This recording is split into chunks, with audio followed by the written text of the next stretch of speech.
What if I told you there is a secret trick that could skyrocket your Pokemon collection while not breaking the bank? Well, this strategy is called second best. And throughout the video, I'm going to be telling you how it works and also giving you a bunch of examples from past and also future cards that you can buy.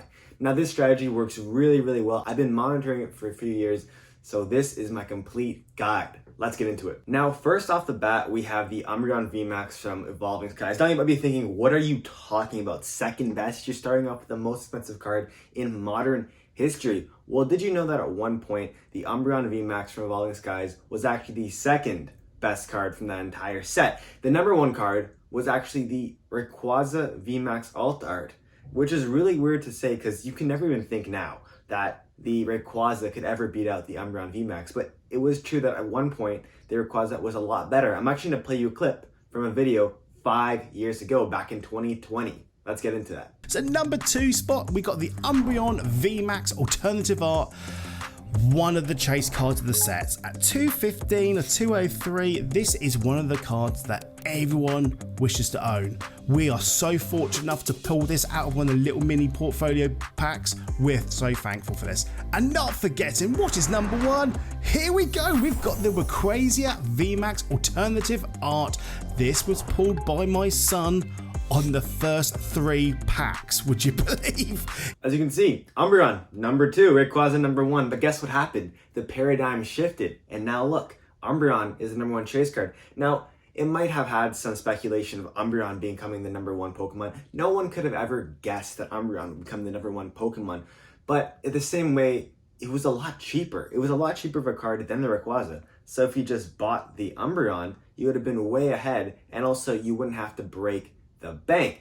Now, I think with the Rayquaza, I have to say that this card is still amazing. I have both in my collection, but it just lacks a lot of the same depth that the Umbreon has. So it's interesting that you can still buy the second best card in the set and still be rewarded. Now, I have another example, okay?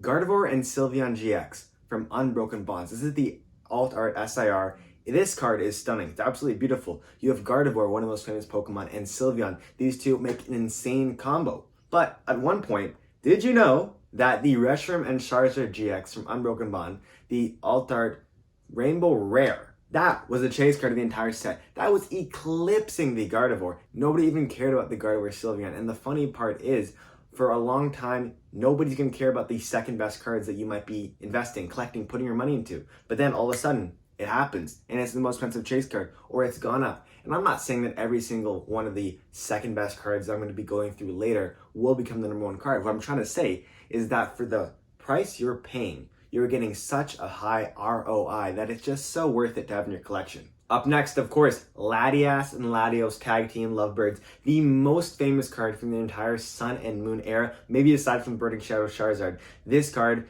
it's stunning, and I don't know how nobody saw this coming being the number 1 card, but for so long, this card wasn't even second best. It wasn't third best. It was 4th best in the entire tag team set. So we had cards like the Magikarp and Wailord GX Full Art that was ahead of it. We of course had the Gengar Mimikyu Alt Art that was ahead of it. And for the longest time, the number 1 chase card of that entire set, of the entire team up set, was the Pikachu and Zekrom Hyper Rare. This is actually one of the lower end cards of the set, probably number like 7 or 8. This is not even in the running. Now we see that Gengar has become the second best now, and Magikarp and Wailord is now around the 3rd place slot.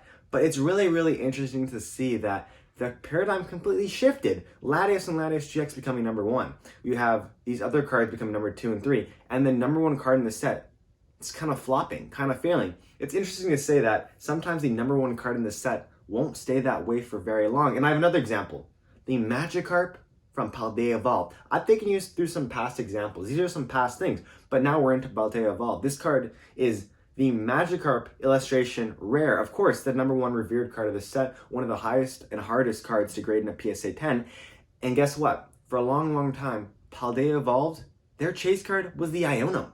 The Iono from Paldea Evolved. SIR. This card was all the rage. The only thing that was talked about, if you pulled the Magikarp at a normal date, at a pre-release, you wouldn't really care. I don't know if you would even sleeve that up. Illustration Rares were pretty new, and because of that, of course, something like an Iono SIR was being overhyped, and of course, it came down. $54 right now in USD. And Magikarp, 250. Not to mention that the PSA 10 for the Iono is like 200, while the PSA 10 for the Magikarp is 2,000. So you can see, again, completely shifted, even though you think that, of course, let's buy the Iono, it's the number one card in the set. Just buy the second best card. You'll always come up on top. Now, I'm going to take you through some cards that I believe will be the future of the second best. The future cards that are currently second best, third best, that you can invest in right now, that will actually improve your collection, that will skyrocket in price, that will become historical landmarks to the Pokemon TCG that I think you need to invest in, or else honestly, you might be stuck in the same trap that everyone else was, buying the Pika ROM from Team Up. You want to be buying things that will go up in the future, not the things that have already gone up. So first off, Silver Tempest. Of course we know this set. The chase card, Lugia. Of course it's Lugia, and it never could have ever been anything else, right?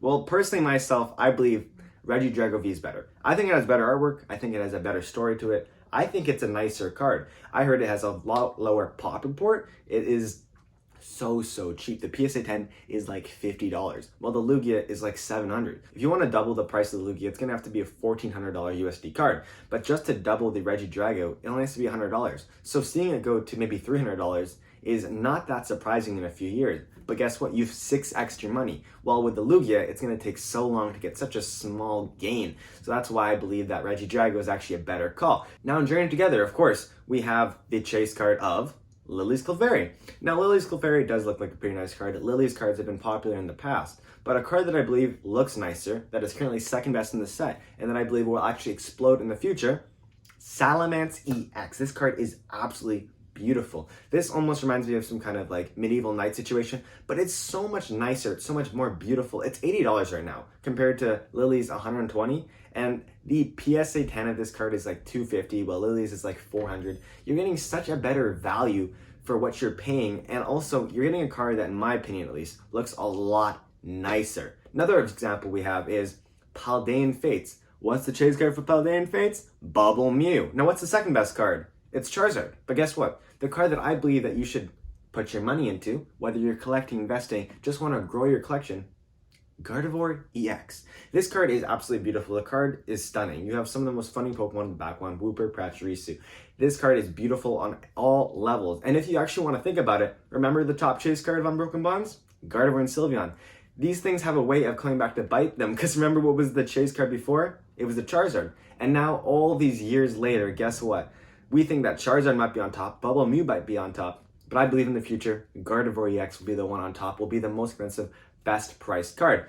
Chilling Reign. Let's go a little bit back into the past. Let's see Chilling Reign, the chase card, Blaziken, of course.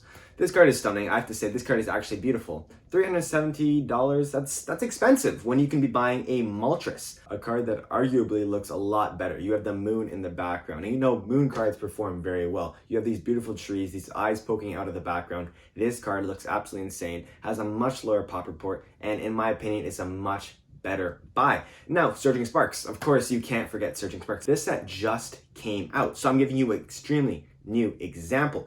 But Surging Sparks chase card, of course, it's the Pikachu EX. This card looks okay. The Butthole Pikachu, I think it's a fine card. But I believe there are 3 cards in this set that could eclipse this Surging Sparks Pikachu EX. And remember, real quick, what was the chase card of Pikachu before? In Team Up, the chase card was, of course, the Pikachu Zekrom Hyper Rare. But now, all these years later, it's not anymore. And Latios is. But what is it going to be for Surging Sparks? I believe that Milotic is a great pick. It's a great, beautiful artwork. Everyone loves Milotic, okay? People forget that this is one of the most hyped, awesome Pokemon cards. It has a connecting art with the Feedbass.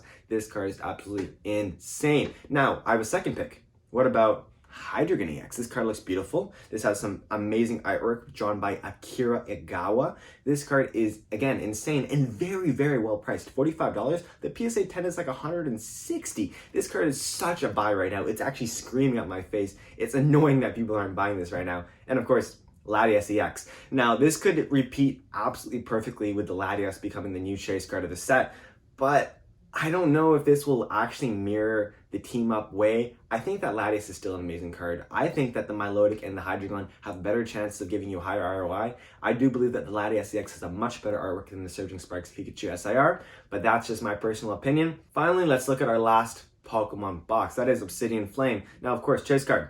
Charizard EX. This card is okay to me. I don't love this card that much. It's Akira Agawa, again, the same person who drew the Hydreigon, but I don't think this card looks that stunning. And also, it's very easy to pull, it's not very rare, has a high PSA 10 pop report, but I think a card that looks a lot better, that has a nicer artwork, that I think is much more rare, has a lower pop, and is much cheaper right now at the same time, Ninetales. Of course, Ninetales. This is one of the oldest cards in the franchise. It is from the original 151 Pokemon, and I think you have to be looking at it in ways that you can see the future. Like, of course, Charizard might be a great card. Charizard's always good, but Ninetales is much better. It's much better looking, nicer card, lower pop, harder to pull. It's so much better. We've been through so many examples this video, and that's what I want to tell you. That Umbreon was not always a chase card. Rayquaza was. That Gardevoir and Sylveon was once a time not as good as the Unbroken Bronze Charizard. That Latios and Latias was not even number 3. It was number 4 in the team-up era. We know that Magikarp was not always the best. We know that Lugia will not be the best for long because of Regidrago. We know that Salamence will probably eclipse Elise Clefairy, and we know that Bubble Mew will probably fall to things like the Charizard and the Gardevoir. And in time, all these things will happen. And again, it's a repeating cycle that always happens. It's like, without fail, these cards always repeat themselves. These cards always, every single time, do the exact same things. It's the same cycles over and over again. I repeated that twice just to give you an effect. But what I'm trying to say here is that the second best strategy works the best because, of course, you're buying cards for a cheaper price, which means your ROI is higher. Often the paradigm shifts, and also the cards that you thought were best become the second, third, fourth best in the set, and the second or third best often become the best card in the set. And that's the whole point I'm trying to make. Try to invest in whatever is second best. Try to invest or collect. I don't care if you're a collector or investor. I want you to go and make sure that you're getting the best bang for your buck, the best collection you can possibly get, because it's expensive these days. Pokemon is really expensive. So sometimes the best way to enhance your collection is by buying the second best. Well, that was the video. I appreciate you guys watching. This was my pretty cool secret type of video. I don't think anyone else is discussing this whole second best strategy. I've sort of made this up on myself with all the different research I've done. This video took me a lot of work to research and a lot of time, so I would recommend you subscribe, like, and comment. Please, it would help me out a lot. And I'm posting a ton of content every single day. Think about a video like this high quality, every single day. Well, that's my video. I hope you enjoyed and I hope you have an amazing day. Peace.